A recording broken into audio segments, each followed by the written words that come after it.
Hello दोस्तों, good morning. स्वागत है एक बार फिर से आप सभी का एमजेड एजुकेशन में। दोस्तों आज है 22 मई। आज की वीडियो में हम लोग बात करेंगे 22 मई 2023 के मोस्ट इंपॉर्टेंट करंट अफेयर के क्वेश्चंस के बारे में। तो वीडियो को स्टार्ट करूं इससे पहले मैं आपको बता दूं, इस वीडियो में बहुत ज़्यादा डिटेल इन्फॉर्मेशन आपको दी जाने वाली है। साथ ही साथ में हम लोग रिविजन भी करने वाले हैं। जैसे कि आप जानते हो कि रोजाना 20 क्वेश्चन आपका जनवरी से रिविजन करवाया जाता है। इस बार जनवरी अभी चल रहा है, कुछ दिन बाद फिर फरवरी चलेगा, फिर मार्च, फिर अप्रैल चलेगा। तो 20-20 क्वेश्चन हम लोग पर डे रिवीजन भी करते चलते हैं वन लाइनर फॉर्मेट में, बिल्कुल वीडियो के अंत में करते हैं। तो आपको वीडियो को एंड तक देखना है, ठीक है। मैं देखता हूँ डाटा, तो बहुत सारे लोग हैं वो 15-16 मिनट या 18 मिनट तक देखते हैं, उसके बाद फिर वीडियो को स्किप कर देते हैं। वीडियो को आपको एंड तक देखनी है, ठीक है ना। आप ही लोग के लिए रिविजन कराया जा रहा है। चलिए, तो सबसे पहले तो कल का रिविजन कर लेते हैं, उसके बाद आज की तरफ बढ़ते हैं। कल मैंने आपको बताया था 20 मई को मनाया जाता है विश्व मधुमक्खी दिवस और विश्व माप विज्ञान दिवस। प्रधानमंत्री नरेंद्र मोदी जी जापान के हिरोशिमा में अभी महात्मा गांधी जी की प्रतिमा का अनावरण किए हैं। केंद्र सरकार ने अभी हाल ही में रवनीत कौर को भारतीय प्रतिस्पर्धा आयोग यानी कंपटीशन कमीशन ऑफ इंडिया का अध्यक्ष नियुक्त किया है। रस्किन बॉन्ड ने अपनी नई पुस्तक लिखी है द गोल्डन ईयर्स। हाल ही में जारी एक रिपोर्ट के अनुसार वित्तीय वर्ष 2022-23 में भारत के द्वारा डिफेंस सेक्टर में 1 लाख करोड़ से ज्यादा का खर्च किया गया है, उत्पादन किया गया है। ठीक है, इतना खर्च किया गया है प्रोडक्शन के लिए। अगला, ग्रेट ग्रैंडफादर पेड़ मिला है। दुनिया का सबसे पुराना पेड़ के रूप में मान्यता इसे मिल गई है। चिली में ये स्थित है। भारतीय प्रतिस्पर्धा आयोग ने यूबीएस ग्रुप और क्रेडिट स्विस इन दोनों के विलय को मंजूरी दे दी है। 32वां अरब लीग शिखर सम्मेलन 2023 ये सऊदी अरब के जिद्दा में आयोजित हुआ और जिद्दा डिक्लेरेशन पर समझौता हुआ है। दिग्गज व्यापारी एसपी हिंदुजा जी का निधन हो गया है। 87 वर्ष की उम्र में हिंदुजा ग्रुप के ये फाउंडर्स में से एक थे। अभी हाल ही में तेलंगाना राज्य सरकार ने महिला कार्यस्थलों को सुरक्षित बनाने के लिए साहस पहल शुरू की है। ये टॉप 10 करंट अफेयर के क्वेश्चंस थे कल की वीडियो से, जिनका आपने किया क्विकली रिवीजन। अब आज की करंट अफेयर। तो पहला क्वेश्चन है, 19 से 21 मई को कहां पर 49वां G7 शिखर सम्मेलन आयोजित किया गया? तो 19 मई से 21 मई के बीच में दोस्तों 49वां G7 समिट हुआ और ये हुआ हिरोशिमा जापान में। जापान के उसी शहर में जहां पर कभी अमेरिका ने परमाणु बम गिराया था। तो जापान के हिरोशिमा में G7 समिट होता है। 49वां इस बार का संस्करण हुआ और इसमें G7 कंट्रीज के सभी लीडर्स शामिल हुए थे, including prime minister Narendra Modi. इनको चीफ गेस्ट के रूप में बुलाया गया था। भारत G7 का सदस्य नहीं है, लेकिन फिर भी इनवाइट किया गया था as a chief guest. Japan के जो प्राइम मिनिस्टर हैं फुमियो किशिदा, इन्होंने इनवाइट किया था। अच्छा, G7 ग्रुप क्या है, G20 ग्रुप क्या है, इसके बारे में कंप्लीट डिटेल के साथ कल मैंने आपको एक वीडियो दी हुई है। 12 मिनट की वीडियो है और उसमें मैंने आपको बहुत ही अच्छे से डिटेल में G7 और G20 को समझाया हुआ है। तो आप कल वाली वीडियो इसको जरूर देखिएगा टाइम निकाल करके, आप अच्छे से समझ जाओगे, उसके बाद कभी नहीं भूलोगे इन दोनों से रिलेटेड जो चीजें होंगी। फिलहाल G7 के बारे में कुछ मोटा मोटा यहाँ पर हम लोग जान लेते हैं। देखो, G7 यानी ग्रुप ऑफ 7, ये 7 देशों का एक संगठन है। वैसे तो यहाँ पर आपको 8 सिंबल देख रहे होंगे। कारण इसके पीछे का ये है कि 7 तो देश है इसमें, लेकिन एक संगठन है, यूरोपियन यूनियन इसमें संगठन है। और इसके बारे में मैं आपको पिछले 2 दिनों से जिक्र कर रहा हूँ कि ये पिछले 2-3 दिनों से चर्चे में है, जब से ये समिट हो रही है। दुनिया भर के जो सबसे बड़े इकोनॉमीज थे उस टाइम पर 1973 में, उस टाइम पर ये सभी इकोनॉमीज एक साथ आए और इस संगठन की स्थापना करी। ठीक है, जिसमें Canada, France, Germany, Italy, Japan, United kingdom और यूनाइटेड स्टेट्स था। यूरोपियन यूनियन भी इसमें शामिल हुआ। ये एज ए ऑर्गेनाइजेशन शामिल हुआ है, एक संगठन है क्योंकि ये। ठीक है, तो 1973 में हुआ था। एक्चुअली में 1973 के आसपास में तेल क्राइसिस बहुत ज्यादा चल रहा था, ऑयल क्राइसिस बहुत ज्यादा चल रहा था, तो इससे निपटने के लिए हुआ था। तो इसमें रसिया भी शामिल था। हालांकि रसिया जो है ये 2014 में निकल गया। रसिया जब नहीं निकला था तब G8 के नाम से यही ग्रुप जाना जाता था, लेकिन रसिया के निकल जाने के बाद से ये हो गया G7। ठीक है, तो इसमें रसिया भी होता आज, अगर इसने क्रीमिया पर कब्जा ना किया होता तो। 2014 में क्रीमिया पर कब्जा किया और ये बाहर निकाल दिया गया। फिलहाल G7 की कुछ समिट जो पिछली हुई थी उनको जान लेते हैं, क्योंकि यहां से क्वेश्चन बनेंगे ही बनेंगे और आगे आने वाली समिट कहां पर होने वाली है ये भी पता होना चाहिए आपको। तो देखो, 47वीं समिट हुई थी यूनाइटेड किंगडम में।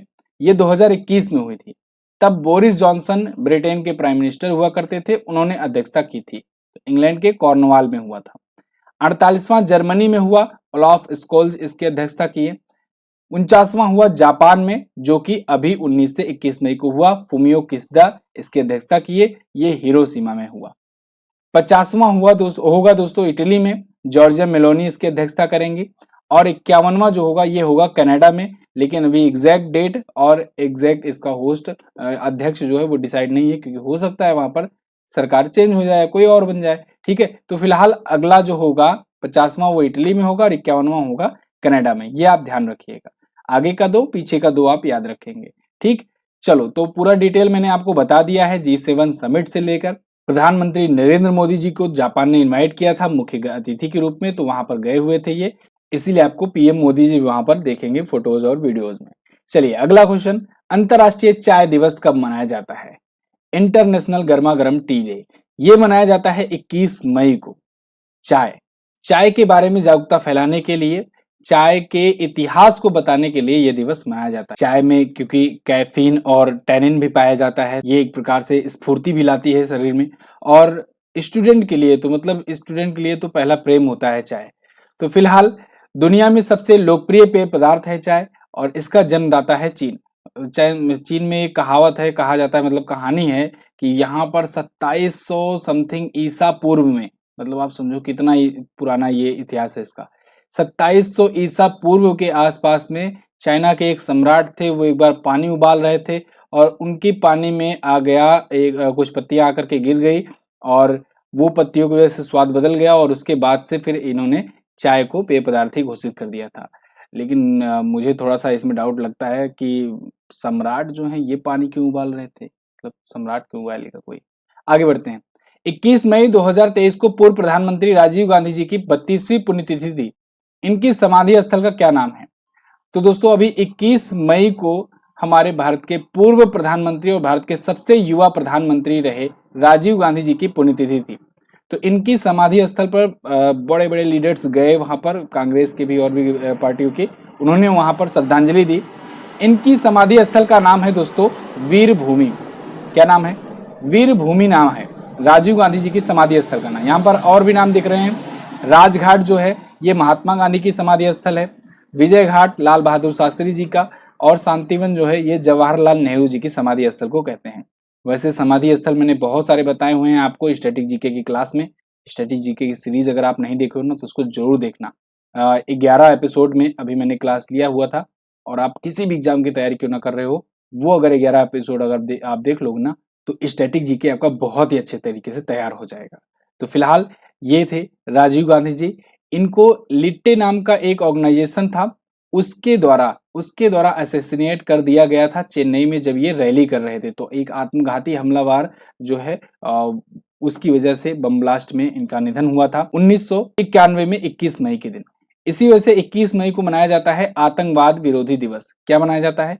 आतंकवाद विरोधी दिवस। अच्छा, इनकी जयंती पर भी एक दिवस मनाया जाता है, और पुण्यतिथि पर। जयंती होती है 20 अगस्त को, और इस पर मनाया जाता है सद्भावना दिवस। सद्भावना दिवस याद रखना। और इनका पुण्यतिथि इनकी होती है 21 मई को, जब मनाते हैं आतंकवाद विरोधी दिवस। आतंकवाद विरोधी दिवस मनाया जाता है। ठीक है ना, ये दोनों ही डे इंपॉर्टेंट है, आप याद रखेंगे। ये भारत के 6वें प्रधानमंत्री थे, ठीक है, राजीव गांधी जी। आगे बढ़ते हैं। अगला क्वेश्चन, हाल ही में किस पूर्व क्रिकेटर की आत्मकथा पुस्तक गट्स एमिड्स ब्लड बाथ इसका विमोचन किया गया? तो अभी हाल ही में अंशुमन गायकवाड़ की आत्मकथा पुस्तक गट्स एमिड्स ब्लड बाथ का विमोचन किया गया। इस पुस्तक को लिखने में मदद करी है आदित्य भूषण ने। तो यहाँ पर तो आपको आत्मकथा दिख रही है, ऑटोबायोग्राफी दिख रही है। वैसे ऑटोबायोग्राफी तो खुद ही लिखा जाता है, लेकिन आजकल थोड़ा सा ऑटोबायोग्राफीज लिखने के लिए जो बड़े बड़े सेलिब्रिटीज होते हैं ना, वो लेखक को हायर करते हैं, क्योंकि जिससे थोड़ा सा वो अट्रैक्टिव बनाया जा सके। जैसे होता नहीं है कि किसी की बायोग्राफी पर या बायोपिक बनाने के लिए मूवीज में डायरेक्टर जो होता है वो क्रिएटिव फ्रीडम के आधार पर कुछ चीजें उसमें ऐड करता है जिससे दर्शकों को पसंद आए। तो वैसे ही यहाँ पर हो रहा है आजकल की जो भी बड़े बड़े सेलिब्रिटी हैं वो एक लेखक को हायर करते हैं अपनी आत्मकथा, अपनी ऑटोबायोग्राफी लिखने के लिए। तो कायदे से देखा जाए ऑटोबायोग्राफी जो है वो अब अर्ध ऑटोबायोग्राफी हो गई है, अर्ध आत्मकथा हो गई है। फिलहाल गट्स एमिड्स ब्लड बाथ जो है ये इनकी पुस्तक है अंशुमान गायकवाड़ की नैरेटिव में, और लिखा है आदित्य भूषण ने। तो ये पूर्व क्रिकेटर थे और कई और क्रिकेटर्स की पुस्तकें मैंने रिवाइज करवाई हुई हैं, आपको फिर से रिवीजन करवाता हूँ, कॉपी पेन लेकर के बैठो, नोट डाउन करते जाना, ठीक है। देखो, सचिन तेंदुलकर ने पुस्तक लिखी है प्लेइंग इट माई वे। इसके अलावा बीवीएस लक्ष्मण की पुस्तक कौन सी है, 281 एंड बियॉन्ड। सौरभ गांगुली की पुस्तक कौन से है, a century is not enough. Mind master किसकी पुस्तक है, विश्वनाथन आनंद की। सुरेश रैना की पुस्तक का नाम है बिलीव, ठीक है। और इसके बाद the test of my life किसकी पुस्तक है, युवराज सिंह की पुस्तक है। साइना नेहवाल ने कौन सी पुस्तक लिखा है, प्लेइंग टू विन लिखा है, ठीक है, साइना नेहवाल की पुस्तक है। इसके अलावा सेन वाटसन की अभी एक पुस्तक आई थी, winning inner battle, winning inner battle, याद रखना, सेन वाटसन की पुस्तक है। ये कुछ प्रमुख खिलाड़ियों की पुस्तकें थी। आगे, संयुक्त राष्ट्र महासभा ने किस दिन को विश्व सतत परिवहन दिवस के रूप में मनाने की घोषणा की है। तो यूनाइटेड नेशन की जनरल असेंबली ने घोषणा की है कि अब से 26 नवंबर को प्रत्येक वर्ष मनाया जाएगा विश्व सतत परिवहन दिवस, वर्ल्ड सस्टेनेबल ट्रांसपोर्ट डे। तो ये अनाउंस किया गया है, ठीक है, यूनाइटेड नेशन की जनरल असेंबली के द्वारा। आपको पता होना चाहिए यूएनजीए के द्वारा ही कोई भी जो अंतरराष्ट्रीय स्तर का जो यूएन के द्वारा बनाया जाने वाला दिवस होता है वो घोषित किया जाता है। तो इन्होंने अनाउंस किया 17 मई को कि अब से 26 नवंबर को मनाया जाएगा वर्ल्ड सस्टेनेबल ट्रांसपोर्ट डे, ठीक है। इससे क्या होगा, इसको मनाए जाने का उद्देश्य ये होगा कि अंतरराष्ट्रीय स्तर पर इलेक्ट्रिक व्हीकल्स या जो सस्टेनेबल एनर्जी का यूज करने वाले व्हीकल्स हैं उनको प्रोत्साहित करना, ग्रीन एनर्जी को बढ़ावा देना, ठीक है, जिससे कार्बन के एमिशन को कम से कम किया जा सके परिवहन सेक्टर में भी। वैसे 26 नवंबर को और कौन कौन सा दिवस मनाया जाता है, आपको कौन कौन सा याद आ रहा है। 26 नवंबर को दोस्तों हम लोग मनाते हैं भारत में राष्ट्रीय दुग्ध दिवस, राष्ट्रीय दुग्ध दिवस मनाते हैं कि नहीं, दिवस बिल्कुल मनाते हैं। विश्व दुग्ध दिवस हम लोग कब मनाते हैं, 1 जून को, लेकिन राष्ट्रीय दुग्ध दिवस 26 नवंबर को मनाते हैं क्योंकि डॉक्टर वर्गीज कुरियन जी की जयंती होती है, ठीक है, जो कि अमूल डेयरी जो आप जानते हो ना, अमूल दूध पीता है इंडिया, तो उसके ये संस्थापक थे और वर्गीज कुरियन ने ही व्हाइट रिवॉल्यूशन लाया था। 26 नवंबर को ही एक और महत्वपूर्ण दिवस मनाया जाता है, जो कि 26 नवंबर 1949 को भारत का संविधान अंगीकृत किया गया था, इसीलिए संविधान दिवस भी मनाते हैं हम लोग। कौन सा दिवस, संविधान दिवस भी मनाते हैं 26 नवंबर को। तो दोनों ही दिवस और याद रखिएगा। आगे, अमेजन वेब सर्विसेज ने कब तक भारत के क्लाउड इंफ्रास्ट्रक्चर में $12.7 बिलियन के निवेश की घोषणा की है। तो अमेजन वेब सर्विसेज जो है ये भारत के क्लाउड इंफ्रास्ट्रक्चर में $12.7 बिलियन के निवेश करेगा 2030 तक, ये घोषणा की है। वहां के जो सीईओ हैं एडम सिल्प्स्की, इन्होंने अनाउंस किया, अभी एक इंटरव्यू दिया और इन्होंने बताया कि अमेजन वेब सर्विसेज जो है ये बहुत बड़ा इन्वेस्टमेंट करने जा रहा है इंडिया में। 12.7 बिलियन यानी कि अरब डॉलर से भी ज्यादा का ये होगा इन्वेस्टमेंट। अब इससे रोजगार भी बहुत ज्यादा क्रिएट होगा। फुल टाइम वर्क्स में इसमें इन्होंने बताया है कि 1,31,700 से ज्यादा जो फुल टाइम वर्क है ये नौकरियां यहाँ पर भारत में सृजन होंगी। 2030 तक इस कंपनी का टोटल आज तक का निवेश हो जाएगा, मतलब 2030 तक का निवेश हो जाएगा $16.4 बिलियन, जिसमें 12.7 तो अभी किया जाना है, बाकी तो पहले से हुआ है। अमेजन वेब सर्विसेज क्या है, अमेजन का ही प्रोडक्ट है। जो अमेजन प्राइम वगैरह आप देखते हो ना, तो अमेजन प्राइम में जो भी कंटेंट आपको दिखाया जाता है, ठीक है, या तो अमेजन मिनी भी अब तो आया हुआ है, मिनी टीवी, तो उस सब पर जो भी कंटेंट दिखाया जाता है वो सब अमेजन वेब सर्विसेज के तहत आता है। अमेजन का ही एक यूनिट है ये, ठीक है। अमेजन जो है ये ई कॉमर्स मार्केट में है और अमेजन वेब सर्विसेज जो है ये वेब सर्विसेज के मार्केट में है। क्लियर। तो अमेजन के सीईओ हैं एंडी जैसी और अमेजन वेब सर्विसेज के सीईओ हैं एडम सिल्प्स्की। अमेजन के फाउंडर कौन है, जेफ बेजोस, ठीक है, अमेजन के फाउंडर हैं। आगे, आईपीएल के इतिहास में सबसे ज्यादा शतक लगाने वाले खिलाड़ी कौन बने। तो दोस्तों विराट कोहली, कल एक और शतक ये लगाए, बैक टू बैक 2 शतक लगाए इन्होंने और 7 शतकों के साथ दुनिया में सबसे ज्यादा शतक लगाने वाले आईपीएल में ये क्रिकेटर बन गए हैं। आईपीएल में अभी तक 7 शतक किसी ने नहीं लगाया था। यूनिवर्स बॉस क्रिस गेल ने 6 शतक लगाए थे और वो 6 शतक का रिकॉर्ड अब जाकर के टूटा है, ठीक है, विराट कोहली के नाम हो गया है। विराट कोहली वैसे सबसे ज्यादा रन बनाने वाले भी खिलाड़ी हैं, आप सब जानते हो। हालांकि आरसीबी कल हार गई और बहुत ही कड़ा मुकाबला रहा। आरसीबी को कल जीतना था क्वालिफाई करने के लिए, लेकिन वो हार गई, मतलब बड़े बड़े मुकाबले जीत जाते हैं लोग, प्लेऑफ में आकर ही हार जाते हैं। शुभमन गिल एक और शतक देखने को मिला, इन्होंने शतक लगाया और इसके बाद जो है गुजरात टाइटंस को ये जिता पाए आरसीबी के खिलाफ। फिलहाल विराट कोहली के सबसे ज्यादा रन है, रिकॉर्ड है सबसे ज्यादा रनों का और सबसे ज्यादा शतकों का भी रिकॉर्ड इन्हीं के नाम हो गया है आईपीएल में। ठीक है, तो 2 शतक लगातार इन्होंने लगाए हैं बैक टू बैक, पिछले मैच में भी लगाए थे इन्होंने और अभी भी लगाए, और इस वजह से इनके 7 शतक टोटल हो गए हैं। आईपीएल के बारे में अभी हम लोग आगे जानेंगे। अगला क्वेश्चन, टाटा आईपीएल 2023 में निम्न में से किस टीम ने क्वालिफाई नहीं किया? देखो अब चारों टीमों के नाम क्लियर हो चुके हैं कि कौन कौन सी टीम जो है वो क्वालिफाई की है। और देखो पहली बार ऐसा हुआ है आईपीएल के इतिहास में जब सभी लीग मैच खेलने के बाद ही पता चल पाया कि एग्जैक्टली कौन कौन क्वालिफाई करेगा चारों में।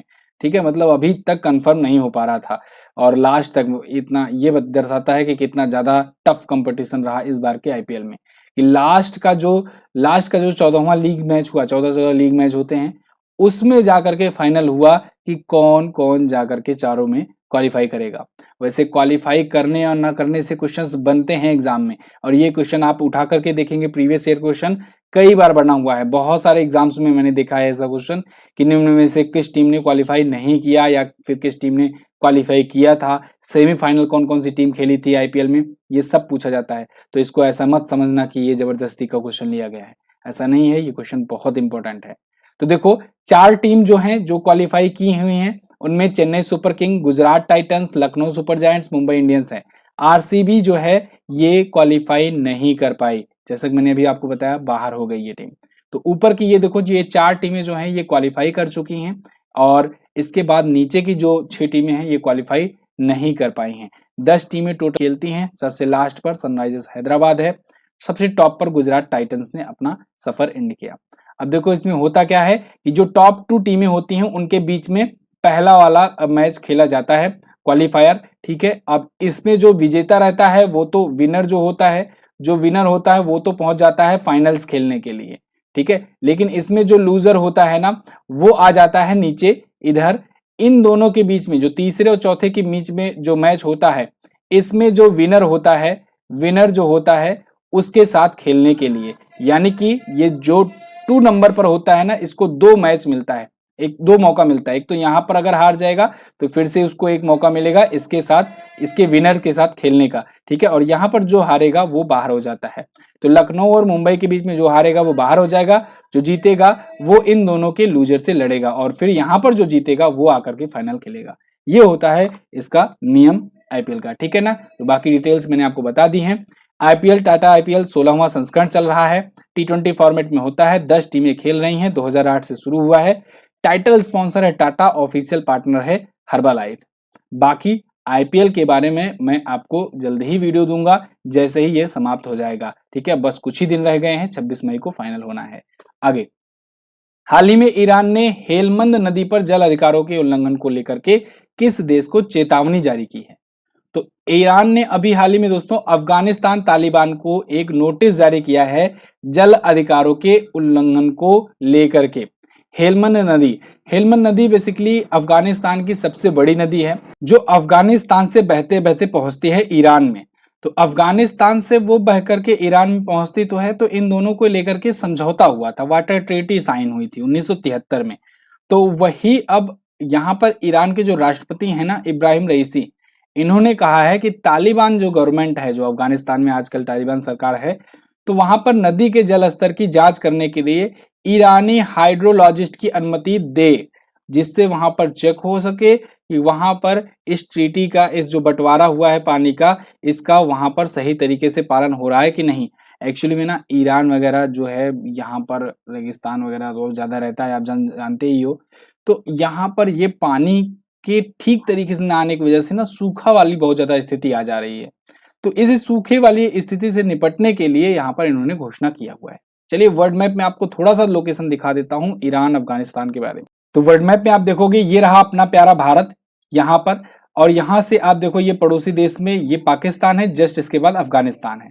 अफगानिस्तान के बाद देखो ये है ईरान, यानी ईरान अपना बॉर्डर अफगानिस्तान और पाकिस्तान दोनों से इधर शेयर करता है, ऊपर तुर्कमेनिस्तान से शेयर करता है। अगला क्वेश्चन, स्वदेशी रूप से निर्मित सतत विमान ईंधन के साथ भारत की पहली वाणिज्यिक फ्लाइट कहां से कहां तक उड़ी? तो देखो, स्वदेशी रूप से निर्मित सतत विमानन ईंधन के साथ भारत में पहली बार कॉमर्शियल फ्लाइट उड़ी है। ये पुणे से दिल्ली की तरफ फ्लाइट गई हुई है। ठीक है, पुणे से दिल्ली के लिए ये रवाना हुई सतत विमान ईंधन, सतत मतलब सस्टेनेबल एविएशन फ्यूल के साथ। पहली बार ऐसा भारत में हुआ जो स्वदेशी रूप से निर्मित ऐसा हुआ था। टाइम्स ऑफ इंडिया का आर्टिकल है आपके सामने। India's first commercial plane using sustainable aviation fuel flies from Pune to Delhi. ये पूछा जा सकता है कहां से कहां तक उड़ान भरी, पुणे से दिल्ली के बीच में। अगेन सतत विमानन ईंधन, मैं फिर से बता रहा हूं आपको, ऐसे फ्यूल जो कार्बन का एमिशन कम से कम करते हैं या ना के बराबर करते हैं। ठीक है, तो ऐसे फ्यूल ही फ्यूचर फ्यूल होंगे। और यहां पर केंद्रीय मंत्री हरदीप सिंह पुरी जी ने यह कहा है कि भारत 2025 तक 1% सतत विमानन ईंधन का उपयोग का लक्ष्य रखी है और ये अनिवार्य बनने भी वाला है। ठीक है, तो 1% जो फ्लाइट होंगी, 1% भी बहुत बड़ा अमाउंट है, इसको कम मत समझिएगा, कि भारत की जितनी भी फ्लाइट्स होंगी उसमें 1% फ्लाइट सतत विमानन ईंधन का प्रयोग करेंगे। इससे 2070 तक हम लोग नेट जीरो कार्बन एमिशन का जो टारगेट रखे हैं उसको अचीव कर पाएंगे जल्द से जल्द, उसको अचीव करने में मदद मिलेगी। आपको याद रखना होगा 2047 तक भारत ऊर्जा स्वतंत्र बनने जा रहा है और 2070 तक भारत जीरो कार्बन एमिशन वाला देश बनने वाला है। ठीक है, ये लक्ष्य रखा है गया है हम लोग का। चलिए, तो ये टॉप 10 करंट अफेयर के क्वेश्चंस थे। अब हम लोग बात करेंगे रिवीजन की, लेकिन उससे पहले मैं आपको बता दूं जीएस सफलता बैच 2.0 आया है। जिन लोगों ने नहीं लिया अभी तक वो इसको परचेज कर सकते हैं। 18 महीनों की वैलिडिटी के साथ सारे सब्जेक्ट आपको बहुत ही अच्छे से डिटेल के साथ पढ़ाए जाएंगे यहाँ पर।